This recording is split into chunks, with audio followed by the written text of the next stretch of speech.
Wakala wa Vipimo Tanzania umetangaza faini ya kuanzia Laki1 mpaka milioni 60 kwa mfanyabiashara au mtoa huduma atakayebainika kuchezea mizani na vipimo kwenye bidhaa.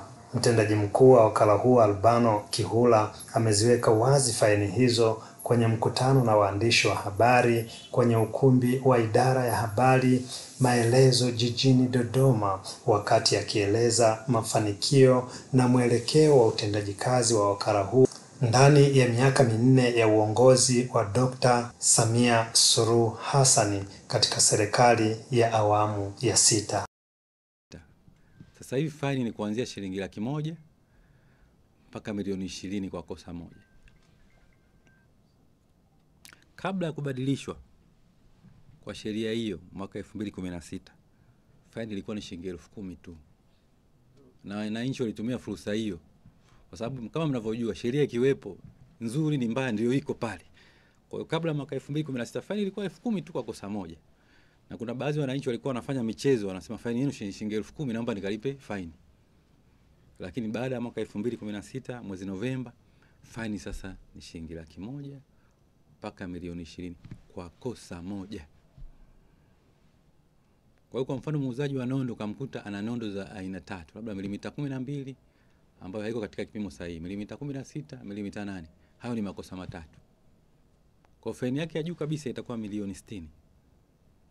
Kwa hiyo atajitetea na nini baadaye atapigwa faini ile ambayo mpiga faini busara imemtuma kwamba inafaa. Kwa hiyo faini sasa hivi ni kali na niwaombe wananchi wasichezee mizani. Kama nilivyosema pale awali, wasichezee mizani, wasichezee vipimo vya aina yoyote. Kihula ameong'ata sikio wananchi kwa kusema.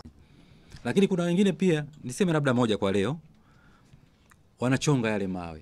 Kwa hiyo unaweza kuliona jiwe kabisa la kilo 2 limekaa vizuri, jiwe la kilo 1 limekaa vizuri, lakini limechongwa. Ndio maana pale ninaposema wewe unatakiwa kuhisi kwamba hii nyama hapana haijafika kilo 1. Kwa sisi ukituambia tutaenda na sasa na ile jiwe letu sasa ambalo tunaliamini hilo likipimwa hapa kilo 1, hata Uingereza ni kilo 1. Tutasema hicho ulichopima hapa sio kilo 1 na tutachukua hatua kali. Lakini ukienda kupimiwa kwenye mzani wa mawe, mzani unatakiwa usiwe na chochote. Kae pale hauna chochote, hauna jiwe na huko kwenye sahani hauna kinyama chochote. Maana unaweza kaina tu umekodoa kusiwe na jiwe lakini huko kutangulizia kinyama. Aidha ameeleza kuwa WMA imejipanga kuanza kufanya uhakiki kwenye vipimo vinavyotumika katika idara ya afya ili kuepusha madhara. Mwisho ilikuwa vifaa vya hospitalini, vipimo vinavyotumika hospitalini, tuna wajibu wa kuvikagua, japokuwa hatujafanya vizuri kwenye eneo hilo. Sasa hivi tumejikita zaidi kwenye mzani. Lakini madhara yanaweza kutokea ni kwamba unaambiwa una kilo 60, lakini kumbe sio kilo 60, una kilo 45. Kwa hiyo daktari atakupa dawa ile dozi akijua wewe uko vizuri una kilo zako 60, lakini kumbe una kilo 45. Kwa hiyo dozi wanazotoa wenzetu madaktari inategemea zaidi kwenye vipimo.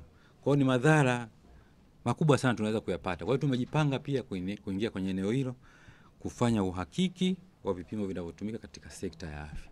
Kutoka hapa idara ya habari Maelezo jijini Dodoma, mimi ni John Israel wa Banda TV.